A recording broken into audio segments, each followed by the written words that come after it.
She was just fixing the range wall, or at least, that's what everyone thought. The wind carried the dry smell of sand and gunpowder across the Navy training facility, and the sharp ring of rifle fire echoed down the line. The wooden target barrier had splintered again from too many close-range bursts. Most of the operators were focused on their drills, not the woman crouched behind the plywood with a hammer and measuring tape hanging from her tool belt. Her sleeves were rolled up, sweat streaked down her forearms, and her brown hair was tied in a low bun. The tag on her uniform read M. Carter, Civilian Contractor, Maintenance Division. Nobody paid her much attention. To them, she was just another tech fixing walls, patching holes, and hauling tools. But one man noticed. Chief Petty Officer Dean Riker, Navy SEAL, combat instructor, and 10 years deep in deployments, watched her while reloading. Something about her movements struck him. She wasn't just fixing, she was assessing. Her eyes tracked each bullet pattern like she was analyzing shot grouping. Her fingers brushed over splintered lines as though reading trajectory, not just damage. He fired another burst, checked his aim, and saw her glance over at his lane, quick, subtle, like she knew exactly where the rounds were landing before he did. When the range went quiet for a water break, Riker walked over. "You're with maintenance, right?" he asked. She looked up, squinting under the brim of her cap. "That's what the badge says. You seem to know a lot about bullet impacts for a carpenter." She smiled faintly. "You'd be surprised what you learn fixing after you guys shoot up half the base." "Yeah." He crossed his arms. "So tell me, what do you see?" She tilted her head toward his lane. "Your last 3 shots, low left drift. Wind correction's fine, so I'm guessing your stance shifted. You're compensating for a shoulder strain, probably from overtraining." Riker blinked. She was dead on. "Not bad," he said carefully. "You shoot much?" "Used to." She stood, brushing dust off her pants. "Different life." He grinned. "Care to show me?" She hesitated, her eyes flicking toward the rifles lined along the benches. The other SEALs had started to notice the exchange. A few murmured under their breath, smirking. "Come on," one of them called.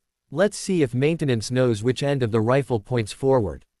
Riker handed her his weapon, a customized M4, tuned and balanced for precision. The moment she took it, everything about her changed. Her shoulders squared, her breathing slowed, and the loose calm of a contractor vanished. "Targets at 300 yards, Riker said. "Think you can hit it?" She didn't answer. She adjusted the sling, checked the chamber, and knelt down with practiced precision. No hesitation, no wasted motion. Then she fired. 1 shot. Dead center. The range went silent. "Lucky," one SEAL muttered. She fired again. Then again. Each round struck the bullseye in a perfect cluster. Her rhythm was clean, breathing steady between every shot. "Holy hell," someone whispered. Riker crouched beside her, studying her grip. "You're not just maintenance. Who are you?" She set the rifle down, exhaling slowly. "Name's Maya Carter. I used to be on the other side of this line."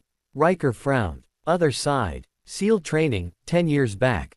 I was one of the first female candidates to make it through Phase 1. She paused, eyes distant. "Never got to finish. Injury pulled me out before selection." The other operators exchanged glances. None of them had heard that name before. Riker was quiet for a moment. "You made it to Phase 1. That's no joke. Didn't feel like much of a win at the time." She smiled faintly. "After I got discharged, I stayed. Close to the base. Easier to fix walls than walk away completely."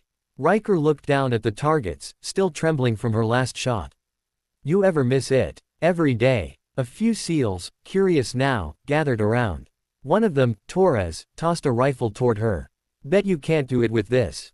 Long barrel, heavy recoil." Maya caught it mid-air like it weighed nothing.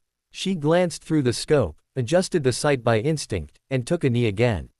"Targets at 600, she asked. Torres grinned. "Yeah, and good luck with the wind." She fired twice, 2 clean pings, right through the center. The laughter died. Torres blinked. "What the hell?" Riker started laughing, shaking his head. "You've been fixing our targets, huh? I think you've been studying us instead." She smirked. "I fix what I understand." The training officer, Lieutenant Harris, stepped out from the observation post, drawn by the noise. "What's going on here?" Riker turned. "Sir, our wall tech just outshot half the team." Harris frowned at Maya. You. Civilian contractor. Yes, sir. He gestured toward the rifle. Show me. Maya didn't flinch. She loaded a new mag, switched to prone position, and sighted the farthest target, 800 meters. The wind picked up again, whirling dust around her, but her breathing stayed even. 3 shots. 3 hits. The lieutenant's expression changed. He'd seen elite shooters miss that mark. Riker leaned close. That's not luck. That's training. Maya set the rifle down gently. I've spent years fixing what breaks out here. But sometimes you remember what it felt like not to be broken. The lieutenant nodded slowly. Riker, get her cleared for the combat simulation this afternoon. She blinked. Sir, I'm not. That's an order. You've got hands steadier than half my men. The team buzzed with whispers. Riker offered her a reassuring grin. Looks like you're back in the game, Carter. That afternoon, the training sim began, a mock combat drill through the canyon field. Maya was paired with Riker and Torres. Just follow my lead, Torres said, still skeptical. She gave a faint grin. You sure you can keep up? The buzzer sounded, and they moved. Dust kicked up under their boots. Maya's movements were fluid, efficient. She covered angles before the SEALs called them, read terrain like she'd memorized the map. At one point, Torres froze under simulated fire from an overhead turret. Maya grabbed his vest, pulled him into cover, and dropped the shooter with a clean burst. Riker stared at her, stunned. You read that angle before I did. She didn't answer. Her focus was elsewhere, scanning, anticipating. By the end of the drill, their squad scored the highest time of the day. When they returned to base, the men who'd smirked at her earlier stood quietly as the lieutenant approached. You ever think about coming back officially? He asked. Maya hesitated. That chapter closed a long time ago. Riker stepped forward. Maybe it didn't. You've still got the instincts.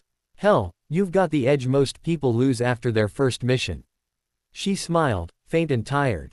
You can't unlearn what it means to serve. You can only decide how to use it. The lieutenant nodded. Then consider this. We're forming a new training unit, civilian instructors for marksmanship and combat analysis.